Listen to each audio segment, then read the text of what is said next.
Hi everyone, welcome to physics Galaxy.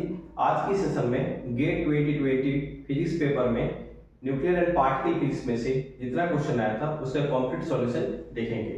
और जहां पे टोटल 5 क्वेश्चन आया था और उसमें 3 क्वेश्चन आया था न्यूक्लियर फिजिक्स से और 2 क्वेश्चन आया था पार्टिकल फिजिक्स से। पहला जो क्वेश्चन है ये फर्मी गैस मॉडल से पूछा गया था।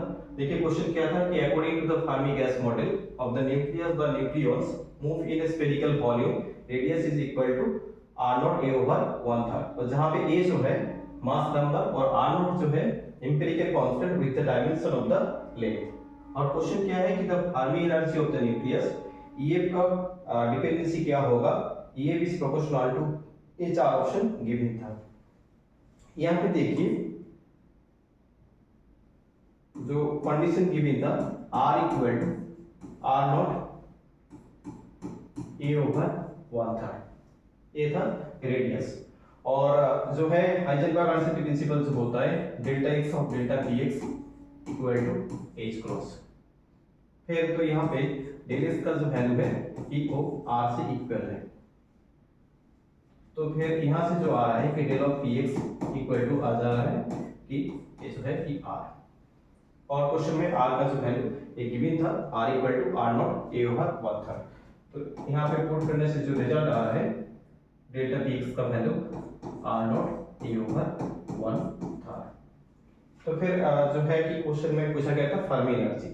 तो एनर्जी जो होता है Fermi energy equal to half of m of v का square, half of m v का square, so that is equal to actually del of px इसका स्क्वायर अंडर जो है कि 2m ये आएगा। तो फिर यहाँ पे जो आ रहा है कि 1 अंडर 2m और ये जो था कि h का स्क्वायर अंडर r नॉट का स्क्वायर आ जाएगा और इधर जो आ रहा है कि a ओवर 2 अंडर 3 ऐसे आ रहा है। ठीक है, तो एक्चुअल वैल्यू पूछा नहीं था, बस पूछा गया था कि EF का डिपेंडेंसी क्या होगा r नॉट के साथ। तो यहाँ पे जो आ रहा है कि EF is proportional to 1 under r not का स्क्वायर। तो इसलिए इसका जो राइट ऑप्शन होगा जो है कि ऑप्शन डी। तो बस आपको हाइजेनबर्ग आंसर प्रिंसिपल लगाने से रिजल्ट आ रहा है। और जो है कि फर्मी एनर्जी का जो फॉर्म होता है हाफ ऑफ m स्क्वायर, इसको आप लिख सकते हो कि p स्क्वायर अंडर 2m। तो यहाँ से डिपेंडेंसी जो आ रहा है 1 अंडर r नॉट का स्क्वायर। नेक्स्ट क्वेश्चन था सेल मॉडल से पूछा गया था total angular momentum J of the ground state of the oxygen 817 nucleus. तो फिर देखिए यहाँ पे कि ग्राउंड स्टेट के लिए पूछा गया है। तो ग्राउंड स्टेट के लिए सेल मॉडल में से क्या है होता है कि सेल मॉडल का जो एप्लीकेशन होता है कि स्पिन पैरिटी कैलकुलेट कर सकते हो ground state of A nucleus का। तो यहाँ पे ऐसे होगा कि ऑक्सीजन 817 न्यूक्लियस जो है इसमें P का जो वैल्यू है, प्रोटॉन का जो वैल्यू है 8 और न्यूट्रॉन का जो वैल्यू है वो है 17 माइनस 8 दैट मींस 9। तो फिर ये क्या है कि एक ऑड इवन न्यूक्ली है। तो इसके लिए जो सेल मॉडल का जो स्पिन पैरिटी कैलकुलेट करने का जो तरीका है कि जो ऑर्बिटल सीक्वेंस होता है इसके लिए होगा कि ऑड नंबर ऑफ न्यूट्रॉन के लिए होगा अभी जो है कि 1 is हाफ 2 1 p 3 अंडर 2 4 फिर 1 p हाफ 2 और जो है कि 1 d 5 अंडर 2 फिर 1। क्योंकि इधर देखिए कि टोटल 9 करना है तो इधर जो आ रहा है एक्चुअली क्या है कि 2 आएगा यहाँ पे 4 यहाँ पे 2 आता है तो फिर यहाँ पे जो रह रहा है वो कि 1। तो जो एक्चुअली लास्ट में जो रहता है वो क्या है कि उसका जो नीचे में जो टर्म होता है वो है कि एंगुलर मोमेंटम। जो इसमें क्या है कि ground state for the oxygen nucleus के लिए तो अभी जो होगा कि एंगुलर मोमेंटम का वैल्यू J इक्वल टू अभी होगा 500। तो इसका जो राइट ऑप्शन है ऑप्शन ए। इसमें पैरिटी भी कैलकुलेट कर सकते हो। पैरिटी का जो फॉर्मूला होता है phi equal to -1 over L. और यहाँ पे डी जो है डी सेल है दैट मींस एक्चुअली एल का वैल्यू आएगा 2, क्योंकि एस पे डी ऐसे होता है कि एस सेल के लिए एल का वैल्यू 0, पी सेल के लिए एल का वैल्यू 1 और डी सेल के लिए एल का वैल्यू 2। तो फिर यहाँ से आ जाएगा ठीक पॉजिटिव। पोलैरिटी जो है पॉजिटिव। बट उस समय सिर्फ एंगुलर मोमेंटम पूछा गया था, इसलिए आंसर क्या है कि 502। नेक्स्ट क्वेश्चन देखिए, ए particle X is produced in the process of pi plus P से लेके K प्लस एक से एक पार्टिकल ये प्रोड्यूस हो रहा है भाया द स्ट्रॉन्ग इंटरेक्शन। क्वेश्चन में बोला गया है कि ये जो प्रोड्यूस हो रहा है एक जो इंटरेक्शन के साथ, वो है कि स्ट्रॉन्ग इंटरेक्शन के through. If the quark quantity of the K plus is U S bar, the quark quantity of the X का क्वार्क कॉन्फ़िगरेशन क्या होगा, यही क्वेश्चन में पूछा गया है। तो देखिए इधर जो है कि क्वेश्चन में बोला गया कि स्ट्रॉन्ग इंटरेक्शन हो रहा है। फॉर स्ट्रॉन्ग इंटरेक्शन के लिए, और स्ट्रॉन्ग इंटरेक्शन के लिए जो होता है कि कुछ क्वांटम नंबर कॉन्सेप्ट होता है, जो है कि Q charge, volume number, electron number, S that is strangest number, I isospin, third compound of isospin, ये सारे कॉन्सेप्ट होते हैं फॉर द स्ट्रॉन्ग इंटरेक्शन के केस में। तो इधर देखिए जो इंटरेक्शन गिवन था कि पाई प्लस P से लेके K प्लस क्या था कि X। अब चार्ज चेक करेंगे तो क्या है, इसका जो चार्ज है +1 और प्रोटॉन का भी चार्ज क्या है कि +1। तो ये है कि प्रोटॉन के लिए और ये जो है पाई प्लस के लिए। तो इधर क्या है चार्ज, K प्लस का चार्ज +1, तो फिर X का चार्ज क्या होना चाहिए, चार्ज कॉन्सेप्ट होना चाहिए क्योंकि स्ट्रॉन्ग इंटरेक्शन हो रहा है। तो ये जो quantity all are the concept, all quantum numbers का कॉन्सेप्ट होता है स्ट्रॉन्ग इंटरेक्शन के केस में, ठीक है। तो इसलिए X का चार्ज क्या होना चाहिए कॉन्सेप्ट होने के लिए, डेल Q का वैल्यू इनिशियल और फाइनल का डिफरेंस जो आएगा 0।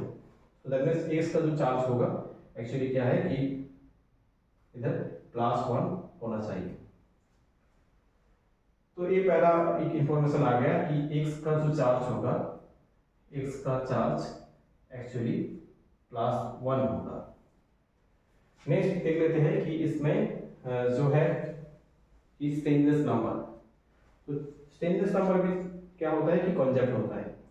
पाई प्लस जो पार्टिकल है स्ट्रेंज पार्टिकल नहीं है तो स्ट्रेंजेस नंबर 0, प्रोटॉन भी स्ट्रेंजेस पार्टिकल नहीं है तो 0, बट K प्लस जो पार्टिकल है वो एक्चुअली स्ट्रेंज पार्टिकल है। दैट मींस एक्चुअली उसका जो स्ट्रेंजेस नंबर होता है कि +1। तो फिर देखिए कि स्ट्रेंजेस नंबर कॉन्सेप्ट होना चाहिए। So that means actually difference initial and final जो स्ट्रेंजेस नंबर होगा वो 0 आना चाहिए, ठीक है। वो ये जो कंडीशन है कि स्ट्रॉन्ग इंटरेक्शन के लिए, तो क्वेश्चन में वही एक्चुअली बोला गया था कि ये जो प्रोड्यूस हो रहा है X वाया स्ट्रॉन्ग इंटरेक्शन, तो इसलिए ये कंडीशन लगाना है, ठीक है। तो डेल्टा S इक्वल टू 0 होना चाहिए। तो इधर तो टोटल 0 आ रहा है और इधर क्या होना चाहिए कि 0 आना चाहिए। तो दैट मींस एक्चुअली जो स्ट्रेंजेस नंबर इधर जो होना चाहिए X का वो कि -1 होना चाहिए। तो फिर यहाँ पे डेल S का वैल्यू 0 है। दैट मींस X जो पार्टिकल है वो क्या है कि एक स्ट्रेंज पार्टिकल है। इससे देखिए स्ट्रेंज पार्टिकल का जो कॉन्फ़िगरेशन होता है क्वार्क कॉन्फ़िगरेशन, उसमें एक स्ट्रेंज क्वार्क रहता है। टोटल नंबर ऑफ क्वार्क 6 होता है, up down top bottom charm strange ऐसे होता है, ठीक है। तो देखिए कि एक स्ट्रेंज क्वांटम नंबर स्ट्रेंज जो क्वार्क इधर रहना चाहिए, तो इसलिए ऑप्शन सी और डी में देखिए तो कोई भी स्ट्रेंज क्वार्क नहीं है, तो ऑप्शन ए और बी हो सकता है। बट जो है कि तो फिर क्या है कि ऑप्शन ए और बी का पॉसिबिलिटी है क्योंकि दोनों में एक स्ट्रेंज क्वार्क है। तो फिर देखिए कि इधर आपको कौन सा ऑप्शन करेक्ट होगा, इसको देखने के लिए चार्ज कंजर्वेशन देखना है। जो टोटल 6 क्वार्क होता है उसमें 3 क्वार्क जो है उसका चार्ज +2/3 होता है, जो है कि ऑफ टॉप एंड जो है कि चार्म, ये 3 क्वार्क का चार्ज होता है 2/3 E। और जो है कि डाउन बॉटम एंड जो है कि स्ट्रेंज, ये 3 क्वार्क का जो चार्ज होता है -1/3 ऑफ E। तो यही होता है। तो फिर देखिए कि ऑप्शन ए में आप चार्ज कैलकुलेट करेंगे कि UUS का जो चार्ज आ रहा है आपके लिए 2/3, फिर 2/3 और इस के लिए आ रहा है कि -1/3। तो दैट मीन्स जो आ रहा है कि प्लस, देखिए कि इधर जो आ रहा है कि +1 आ रहा है। तो स्ट्रॉन्ग इंटरेक्शन था तो चार्ज क्या होना चाहिए, x का यहाँ से निकला था कि चार्ज का वैल्यू +1 होना चाहिए, तो +1 आ रहा है और स्ट्रेन स्क्वायर भी प्रेजेंट है, तो इसलिए ये ऑप्शन करेक्ट है। ये भी आप देख सकते हो कि C और S बार दे रखा था, तो इसमें आप चार्ज लिखेंगे तो C का जो चार्ज होता है चार्म का वो है कि 203 और C बार का जो चार्ज आएगा +103। तो दैट मीन्स एक्चुअली जो आ रहा है कि +1 आ रहा है, जो आ रहा है +1। ओके, तो बट क्या है कि इधर तो स्ट्रेन दिस नंबर वो भी हो रहा है ना, तो ठीक है। देखो इधर जो आ रहा है कि इस बार था तो प्लस आएगा, तो दैट मीन्स एक्चुअली यहाँ पे 1 आ रहा है, ये भी +1 आ रहा है सी एस बार।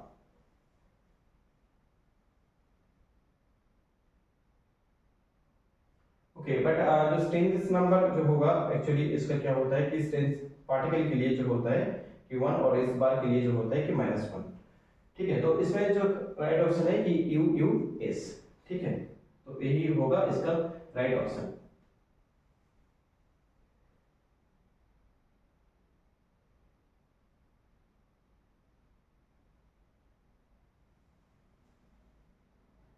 ओके, तो नेक्स्ट प्रॉब्लम देखिए।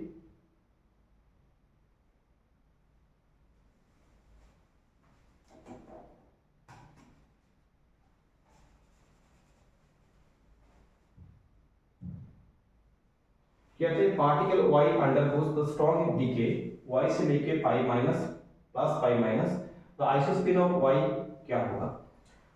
तो इधर क्या है कि y से लेके क्या हो रहा है कि पाई माइनस और जो बन रहा है कि पाई माइनस। तो क्वेश्चन क्या था कि आइसोस्पिन क्या होगा, तो आइसोस्पिन कंजर्वेशन देखना है, क्योंकि यहाँ पे जो बोला जा रहा है कि स्ट्रॉन्ग डीके हो रहा है, दैट मींस स्ट्रॉन्ग इंटरेक्शन हो रहा है।